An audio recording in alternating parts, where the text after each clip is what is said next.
warahmatullahi wabarakatuh. Selamat pagi, siang, sore, atau malam teman-teman semuanya. Untuk materi hari ini yang akan saya bahas terkait dengan bagaimana kita menjalin relasi dengan orang lain, terus kemudian kita menjalin relasi yang dekat, dan yang terakhir tentu saja tentang love atau cinta. Ini saya rasa juga pembahasan yang apa ya? Ya kalau pelajaran SMA tuh IPA itu kayak biologinya gitu ya. Nah, ini bab reproduksi gitulah. Nah, buat psikologi, terutama psikologi sosial mungkin ya hampir-hampir mirip karena ya saya rasa teman-teman sekarang semuanya sedang mengalami ini gitu ya. Atau berupaya untuk mengenali, ya setidaknya saya harus berteman dengan siapa. Oke, yang akan kita pelajari faktor internal, faktor eksternal, bagaimana interaksi sosial yang terjadi, terus kemudian bagaimana kita menjalin hubungan yang dekat dengan orang lain.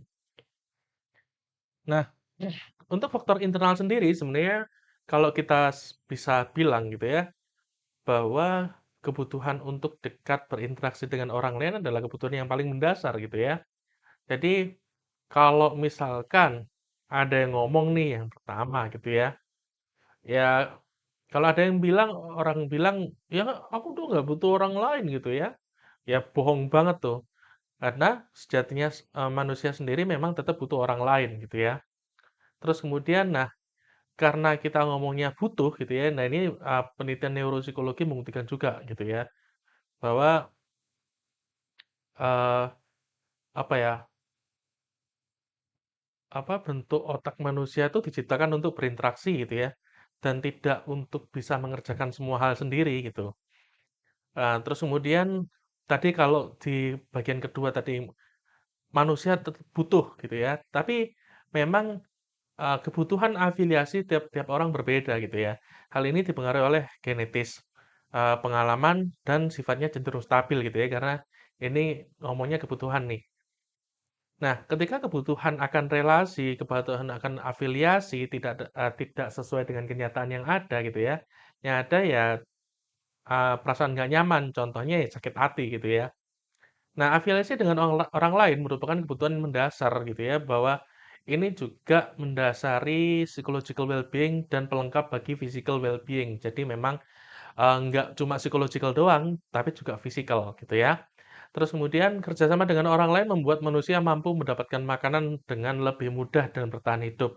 Coba kalau kamu misalkan semuanya sendiri gitu ya, ya mungkin nggak lama deh gitu ya. Tetap kita butuh orang lain. Dan yang terakhir, faktor situasional gitu ya, dalam beberapa kondisi kita terdorong untuk berafiliasi gitu ya.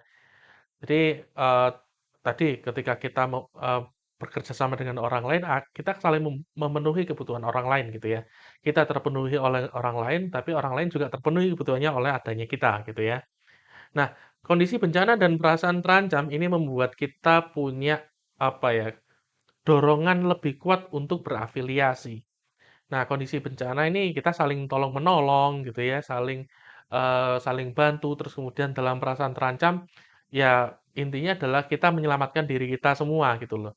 Nah, itu akan mendorong seseorang untuk berafiliasi. Nah, terkadang juga adanya orang lain, adanya interaksi dengan orang lain membuat kita melakukan perbandingan. Seperti yang sempat kita bahas sebelumnya gitu ya, memang eh, perbandingan dengan orang lain itu adalah salah satu hal yang paling wajar yang akan kita selalu alami, karena selama ada orang lain sebagai pembanding, kita akan selalu membandingkan diri kita dengan diri orang lain. Apakah kita termasuk orang yang baik atau buruk, wajar atau tidak, dan seterusnya. Nah, setelah tadi faktor internal gitu ya, kemudian ada faktor eksternal juga.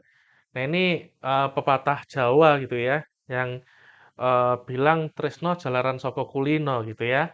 Ya ini cinta muncul karena terbiasa gitu ya buat teman-teman yang tidak perlu saya jelasin gitu ya. Dan guyonan cantik itu relatif tapi jelek itu mutlak gitu ya. Nah ini memang kok bisa ada istilah-istilah seperti ini gitu ya.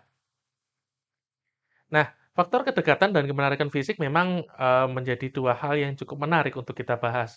Yang pertama terkait dengan kedekatan. Nah, tadi kan cinta muncul karena terbiasa gitu ya. Nah, itu disebut sebagai repeated exposure effect. Jadi, semakin sering dan berulang kita berinteraksi dengan seseorang gitu ya, akan muncul interest gitu. Nah, makanya kan juga ada ini ya, ada istilah-istilah bahwa kalau laki-laki dan perempuan akan sulit untuk, eee, apa ya, bukan bersama ya, tapi laki-laki dan perempuan sulit untuk bersahabat tanpa adanya perasaan gitu ya. Nah, dan terlebih lagi repeated exposure effect ini sebenarnya secara nggak langsung itu bekerja ke diri kita, itu secara tidak sadar gitu ya, namun sangat mempengaruhi kita dan terjadi di mana-mana gitu ya. Jadi makanya teman-teman jangan heran juga ada beberapa misalkan kalau eee, perselingkuhan di tempat kerja gitu ya, ya sebenarnya munculnya karena kedekatan dan seringnya interaksi gitu. Terus kemudian kemenarikan fisik mungkin ini yang sempat kita, singgung gitu ya. Love at the first sight gitu ya, apakah itu memang benar? Nyatanya ya ini berkaitan dengan fisik doang gitu loh. Fisik merupakan faktor yang sangat kuat dalam menilai orang lain untuk pertama kali. Jadi memang kalau dianya menarik ya kita akan merespon atau memberikan penilaian yang cenderung positif pada orang tersebut gitu ya. Nah, untuk menarikan tampilan fisik ini memang, tadi seperti yang saya bilang sebelumnya, orang yang menarik menerima penilaian yang lebih positif gitu ya. Nah, orang-orang yang menarik cenderung memiliki popularitas, kemampuan interpersonal yang baik, dan self esteem yang tinggi. Nah, kenapa seperti ini? Ya karena mereka ya apa ya, eee, dari mulut ke mulut gitu ya, word of mouth gitulah. Atau istilahnya kalau orang Jawa itu ngomong gepuk tular gitu. Jadi satu ngomong, "Eh, dia cantik dia cantik." Nah, akhirnya tersebar informasi ini gitu ya. Terus kemudian karena dia sebenarnya ini ada kaitannya sama yang bawahnya ini ya, kebanyakan dari mereka sadar akan kemenarikan mereka gitu ya. Bentar, saya munculkan dulu. Nah, oke. Kebanyakan dari mereka sadar bahwa mereka menarik, sehingga mereka memanfaatkan kelebihannya. Nah, kelebihan ini dibentukkan atau diwujudkan dalam bentuk, eee, apa ya,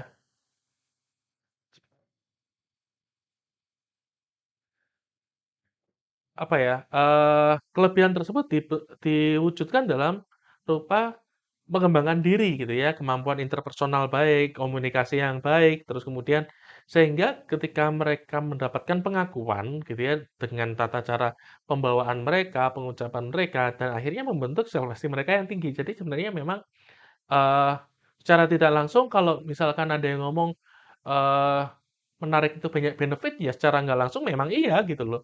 Penelitian ini sudah banyak. Terus kemudian mengapa seperti ini? Karena mereka diperlakukan dengan baik oleh lingkungan gitu ya. Jadi memang mendapatkan privilege gitu. Nah, mungkin menarik secara fisik tidak berpengaruh langsung terhadap hal-hal di atas, tapi turut membentuknya. Jadi memang ini tidak berpengaruh langsung. Tapi apa ya, efek-efek lainnya, efek-efek domino gitu loh. Itu menjadikan indikator Eee, seberapa besar pengaruh tersebut terhadap individu gitu ya. Nah, berarti kalau kita ngomongin kemenarikan tampilan fisik gitu ya, kita akan juga membicarakan menarik itu seperti apa sih gitu ya. Nah, ini adalah 2 orang gitu ya, mungkin teman-teman sudah tahu semua gitu ya. Eee, ini kalau nggak salah sama bukan Pevita Pierce, apa sih? Aduh aku kok lupa.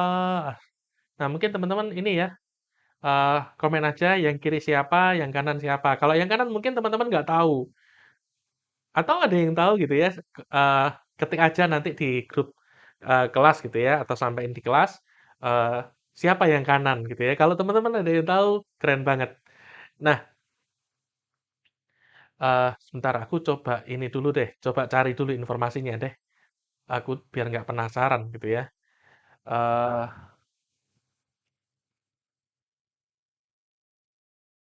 mungkin, di kelas juga, kita bisa bukan. Eee, aduh aku agak lupa ya, nanti ini aja deh, biar nggak kelamaan gitu ya.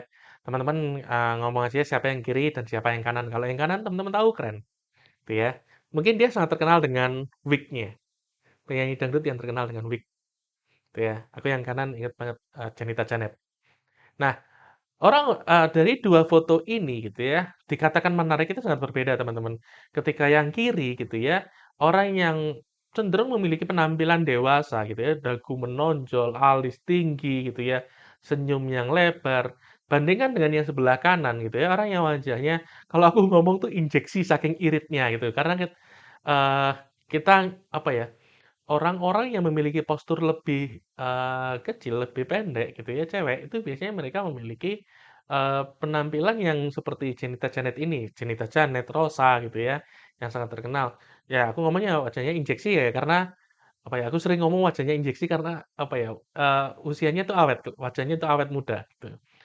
Ini contohnya mata yang besar, dagu dan hidung yang kecil gitu ya, coba diperhatikan sangat berbeda dengan foto yang sebelah kanan gitu ya, sebelah kiri sorry.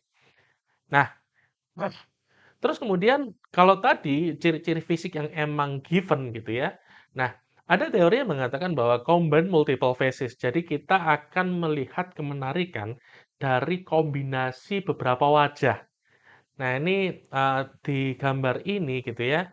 Ini ntar aku kecilin dulu. Nah, oke ya. Nah, ini wajah dari 32 orang, teman-teman. 2, 4, 8, 16, 32. Jadi 32 wajah di-combine gitu ya. Jadi ini semua. Dan orang akan menilai yang lebih menarik adalah gambar yang kanan, paling kanan gitu. Oke, terus hal lain terkait dengan kemenarikan gitu ya, memang kenapa perempuan-perempuan yang terlihat atraktif itu selalu pakai gincu merah, baju merah gitu ya. Karena warna merah sendiri berafiliasi dengan kemenarikan seksual, tapi hanya pada perempuan terhadap laki-laki, tapi laki-laki pada perempuan nggak terlalu berpengaruh gitu ya. Nah, ini mungkin ada kaitannya sama yang sempat mungkin kalau saya sempat ngomong di kelas gitu ya. Buat perempuan itu laki-laki harus 3 G gitu ya. Good smell, good head, good money gitu ya. Itu yang lebih menarik. Nah, fisik yang tampak bugar menerima penilaiannya juga lebih baik gitu ya. Terus kemudian gaya berjalan yang masih lincah itu juga turut berpengaruh dan yang paling konyol nama gitu. Mungkin sekarang kayak apa ya? Zodiak, terus kemudian kepribadian INTP, INFP dan lain sebagainya gitu ya. Itu turut berpengaruh. Tapi ya mungkin itu adalah salah satu eh, apa ya, salah satu indikator yang digunakan untuk menjelaskan, ya saya harus tertarik dengan siapa sih gitu ya. Nah, oke. Kemudian selanjutnya adalah faktor interaksi sosial. Jadi kesamaan adalah sebuah kunci gitulah. Dan cintamu yang penting tidak bertepuk sebelah tangan ya. Ini mutlak banget yang kedua nih. Tuh. Nah, sempat kita singgung gitu ya, banyak kesamaan atau banyak perbedaan. Mungkin ketika saya membahas sebelumnya, orang akan ya karena banyak kesamaan kita punya obrolan yang lebih panjang, lebih menarik gitu ya, saling timbal balik satu sama lain, jadi ngobrol bisa lebih nyambung. Kesamaan memprediksikan kesukaan satu sama lain gitu ya, tapi bagaimana dengan opposite attract gitu ya. Mungkin juga ada orang-orang yang apa ya, istilahnya itu ya udahlah kita saling melengkapi gitu ya. Nah, sadistik dengan masokis, pendiam dengan yang cerewet, cantik dengan yang biasa, yang ganteng dengan yang ya, yang iya cantik dah. Iya kalau sama yang ganteng ya gak apa-apa deh gitu ya. Nah, dalam penelitian-penelitian psikologi sosial sayangnya masih belum mampu membuktikan hipotesis ini. Jadi memang yang paling kuat itu adalah masih terkait dengan eh, kesamaan, banyaknya kesamaan gitu ya, bukan sesuatu yang berkebalikan. Nah, kesamaan, dan physical attractiveness ini seperti apa sih gitu ya. Jadi memang kemenarikan itu dilihat dari kemiripan sikap, kemudian menghitung kemiripan menggunakan proportion of similarity. Jadi kita melihat kemiripan satu sama lain gitu ya. Tapi ada pandangan juga bahwa individu tidak berfokus pada kesamaan, tapi juga ada perbedaan atau repulsion hypothesis gitu ya. Bahkan yang sebelumnya tadi juga kita membahas terkait dengan perbedaan juga gitu ya. Sedangkan matching hypothesis, apakah kamu akan mencari pasangan yang sangat menarik atau sebenarnya B aja? Nah, ini kebanyakan dari kita cari itu standarnya, kebanyakan dari kita akan cari yang standarnya sama dengan kita. Jadi, eee, apa ya, mencocokkan masing-masing standar, baik dari laki-laki ke perempuan, perempuan ke laki-laki gitu ya. Dan hipotesis ini hanya efektif pada laki-laki. Jadi memang ya dalam beberapa budaya, terutama budaya-budaya patriarki di mana laki-laki lebih punya kesempatan untuk memilih gitu. Nah ini mereka apa ya, kecenderungan untuk mencari pasangan yang match itu akan lebih tinggi, tuh. Terus kemudian kita bicara gitu ya, mengapa kemiripan menjadi sangat penting gitu. Nah, tadi sempat saya singgung juga gitu ya, adanya keseimbangan karena ya kita banyak kesamaan juga. Di sisi lain ada imbalance, jadi ada beberapa perbedaan cara pandang terhadap hal tertentu gitu ya, tidak nyaman dan berusaha balancing. Jadi memang eh, apa ya, proses menyamakan persepsi di antara dua orang ini akan selalu berjalan gitu. Ya, dan yang terakhir non balance atau bahkan nggak suka satu sama lain gitu. Nah, karena kita cenderung mencari perbedaan dan ketika kita menemukan kesetaraan atau kesamaan, kita akan lebih suka terhadap orang tersebut gitu ya. Prinsip yang sama juga sebenarnya dipakai di dalam kognitif gitu ya, prinsip disonansi kognitif kan kalau teman-teman ingat, ketika ada kondisi disonan orang nggak suka. Tapi ketika ada kondisi sonans gitu ya, jadi adanya eh, kesamaan gitu ya. Nah, ini akan membuat kita jadi lebih nyaman gitu loh. Dan mempertahankan kondisi tersebut, mempertahankan kondisi status quo gitu ya, status kenyamanan gitu loh. Nah, itu akhirnya membuat orang-orang yang memiliki kesamaan itu mereka cenderung lebih nyaman dengan hubungannya. Nah, ini ada apa ya? Ada pandangan lain gitu ya bahwa eh, sempat ada pertanyaan di Twitter lebih enak mencintai apa dicintai sih gitu ya. Sebenarnya yang paling nyaman adalah ini kalau kita bisa gitu.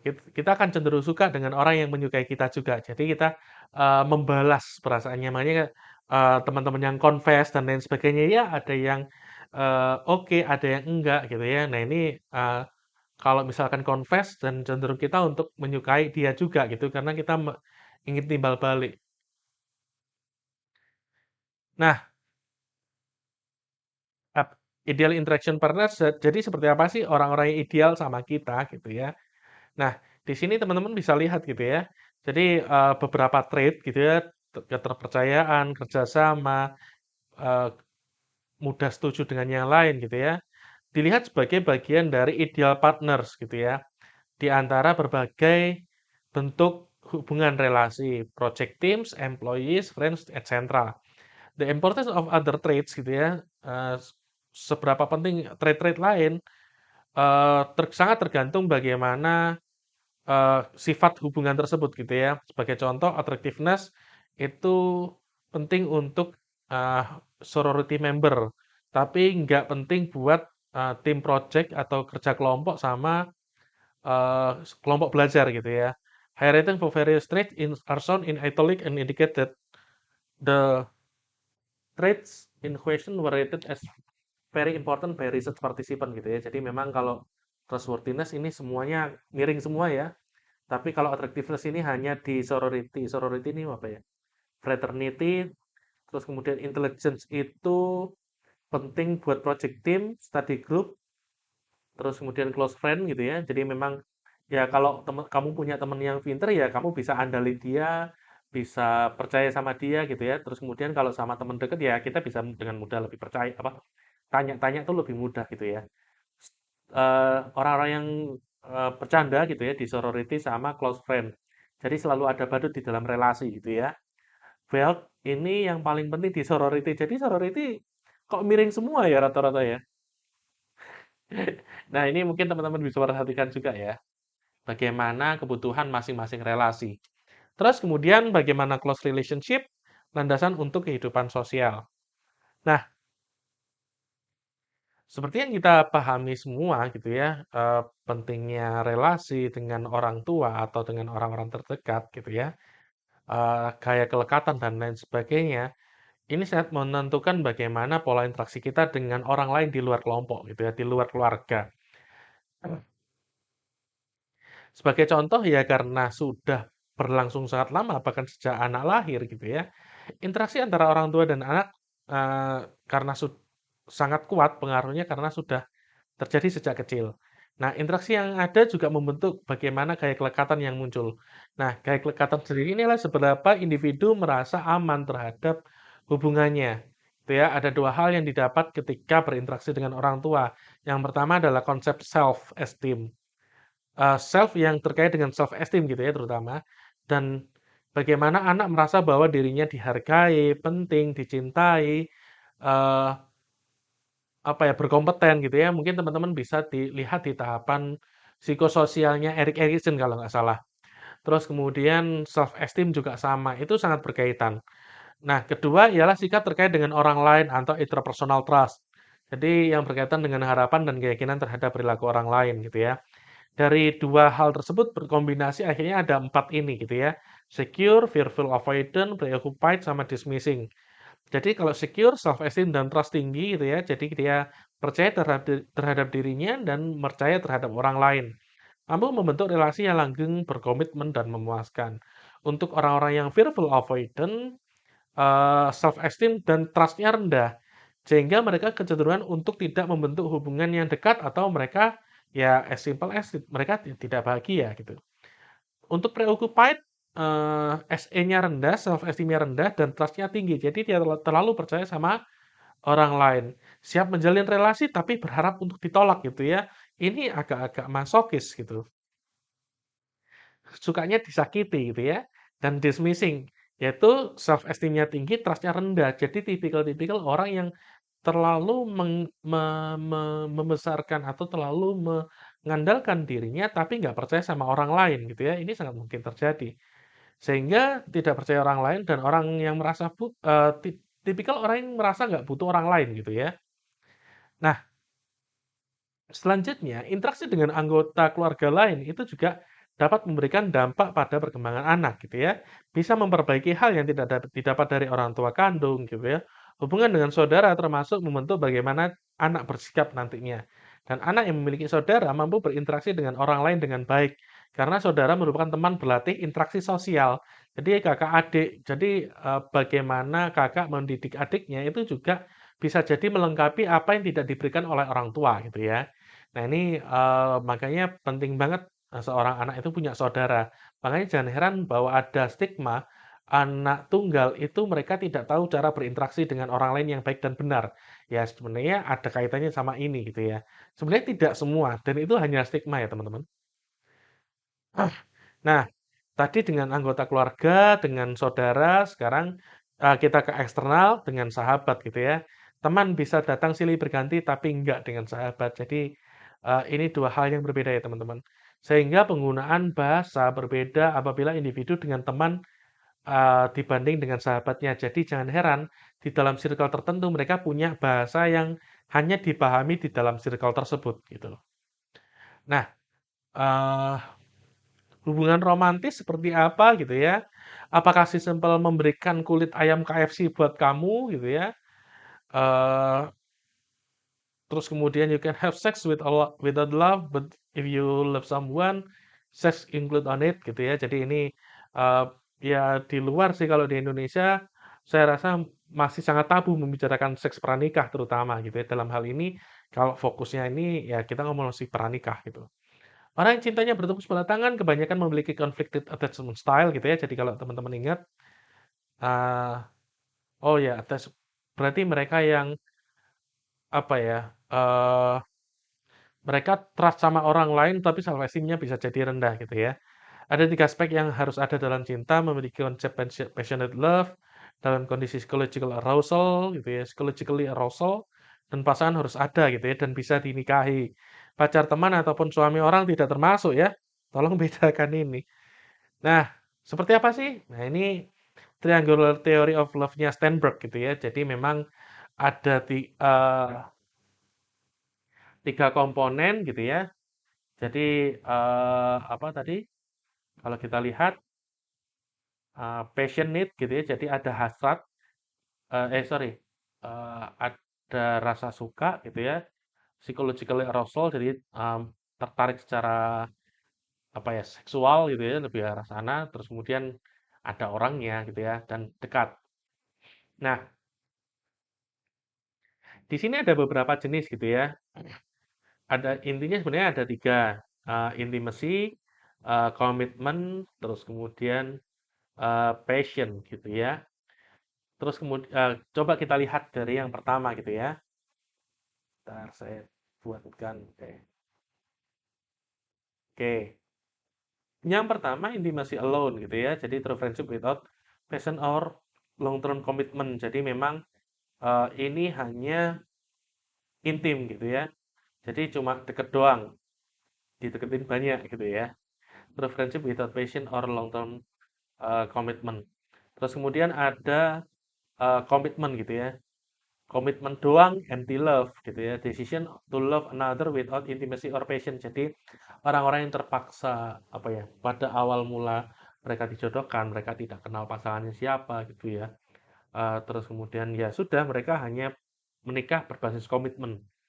Nah, ini akhirnya pada awal mulanya bisa jadi hanya empty love gitu ya. Terus kemudian ada passion doang, itu passionate, obsessive love at the first sight without intimacy or commitment. Jadi memang eh, ya semacam apa ya? Mereka obsesif doang gitu loh. Nah, passion dan komitmen gitu ya, passion dan komitmen, nah ini hubungannya ke sini gitu ya. Virtuous love, commitment based on passion but without time for intimacy to develop shallow relationship such as whirlwind courtship gitu ya. Terus kemudian ada intimacy, ada kedekatan,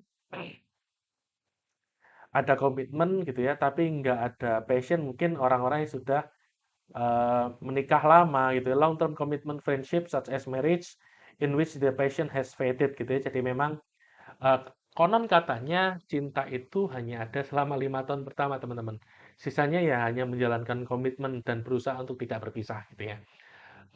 Saya pernah apa tahu bagaimana Densu ya, Denny Sumargo itu berbicara pada istrinya.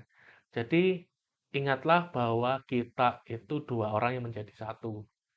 Kita bisa saja berpisah, tapi yang kita lakukan adalah berusaha untuk tidak berpisah, gitu. Nah, terus kemudian adanya intimacy, adanya passion, tapi nggak ada komitmen gitu ya. Mungkin relasi one night stand gitu ya, FWB dan lain sebagainya. Lover physically and emotionally attracted to each other, but without commitment, as in summer romance gitu ya. Nah, ini mungkin eh, apa ya? Teman-teman kalau yang pernah di kampung Inggris gitu ya, ada yang CLBK, yang CLBK, Chinlock gitu ya, ya kayak gitu deh. Komitmen jangka panjangnya sangat kecil terjadi. Tapi kalau ada tiganya gimana? Disebut sebagai consummate love. Jadi intimacy ada, passion ada, komitmen ada. A complete love consisting of all three component gitu ya. Unideal, difficult to attain. Jadi memang iya tiga hal ini sangat sulit untuk terjadi secara bersamaan gitu ya teman-teman. Nah, setelah kita membicarakan relasi gitu ya, bagaimana kita membicarakan kecemburuan gitu ya. Jadi memang dalam beberapa konteks kecemburuan tadi menyebabkan eh, bagaimana cara kita berinteraksi dengan orang lain sangat berpengaruh gitu. Eh, Tadi apa ya mungkin kayak kalian cemburu tidak diajakin ngobrol dan munculnya circle dalam circle gitu ya. Itu sangat wajar ya teman-teman. Nah, bagaimana kita memilih pasangan? Laki-laki cenderung memilih perempuan yang cantik dan lebih muda gitu ya, sedangkan perempuan dengan laki-laki yang lebih mampu dan dalam artian lebih mampu ini lebih mampu menghidupi mereka, lebih mampu membuat mereka bertahan hidup gitu ya. Itu yang diindikasikan sebagai lebih mampu. Kita akan memilih orang yang mungkin mewujudkan cita-cita kita baik itu laki-laki atau perempuan. Nah, ketika kita membicarakan kecemburuan pada laki-laki dan perempuan ini memang ada sedikit perbedaan bagaimana di antara dua gender tersebut membicarakan kecemburuan, perselingkuhan, dan lain sebagainya. Laki-laki mengidentifikasikan perselingkuhan gitu ya. Ini dalam konteks ini ya, romantik ya. Laki-laki mengidentifikasi adanya perselingkuhan ketika ya adanya sexual intercourse gitu ya, atau hubungan seks. Tapi kalau kemudian perempuan terhadap laki-laki ada chat intens aja sama lawan jenis gitu ya, itu udah dianggap selingkuh gitu ya. Jadi indikator ini sangat berbeda. Nah, teman dan memilih pasangan laki-laki dan perempuan bekerja sama untuk mendapatkan akses yang terhadap orang-orang yang mereka suka gitu ya. Jadi sama nih. Perempuan bekerja sama untuk menolak orang yang nggak mereka suka gitu ya. Kemudian laki-laki membentuk image dan modusin teman biar dikenalin ke teman-temannya gitu ya. Temenmu cantik tuh kenalin dong gitu ya. Nah, selain itu laki-laki membentuk image itu mungkin kayak Indra Kents waktu video ini dibuat gitu ya. Itu barusan ketangkep karena dia ya aku bilang ngomongnya ya aku lebih ngomong itu flexing gitu ya. Jadi menampilkan dirinya wah dan lain sebagainya. Ini juga terlihat dari bagaimana profil-profil antara laki-laki dan perempuan itu juga berbeda teman-teman di sosial media. Mungkin yang paling gampang Tinder gitu ya. Foto laki-laki didominasi kegiatan-kegiatan outdoor, kegiatan-kegiatan di luar gitu ya. Sedangkan perempuan memperlihatkan aktivitas mereka yang sifatnya eh, indoor, makanan, tempat nongkrong gitu ya. Itu yang membedakan laki-laki dan perempuan.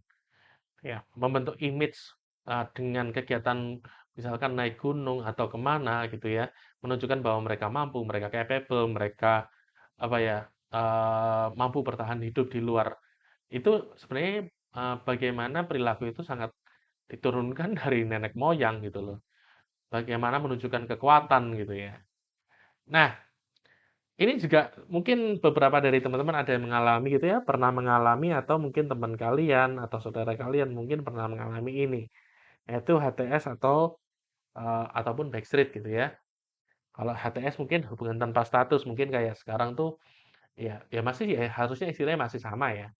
Nah, mengapa ada dua hal ini gitu ya? Yang pertama adalah tidak didukung, gitu ya. Baik tidak didukung oleh keluarga, tidak didukung oleh norma budaya dan lain sebagainya. Terus kemudian ada yang tidak boleh juga. Nah, ini mungkin terkait dengan hubungan darah, terus kemudian larangan-larangan, pantangan-pantangan yang ada di dalam struktur budaya juga gitu ya. Terus kemudian ya jelas tentu saja orang-orang yang berselingkuh atau ya bisa pelakor dan lain sebagainya gitu ya. Hal ini didukung oleh beberapa hal. Yang pertama terkait dengan budaya tempat kerja, gitu ya.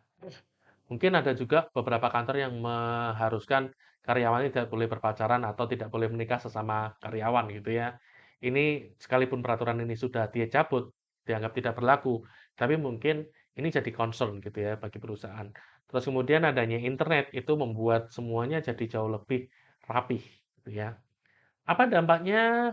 Ya tentu saja hubungan tanpa status, nggak ada komitmen gitu ya, eee, membuat orang nggak percaya terhadap adanya komitmen, terus kemudian, eee, rendahnya interdependen, jadi memang akhirnya saling bergantung satu sama lain, stres karena harus menyembunyikan terus-menerus gitu ya, dan tentu saja ini berdampak buruk terhadap kesehatan. Jadi teman-teman yang melakukan, hentikanlah sekarang. Oke, terima kasih atas pembahasannya hari ini, semoga bermanfaat semuanya. Jadi, untuk selanjutnya kita akan berdiskusi di, eee, grup ataupun di kelas gitu ya. Kita akan berdiskusi terkait dengan materi hari ini. Baik, sekian aja dari saya. Terima kasih. Selamat pagi, siang, sore, atau malam semuanya. Jaga kesehatan selalu. Wassalamualaikum warahmatullahi wabarakatuh.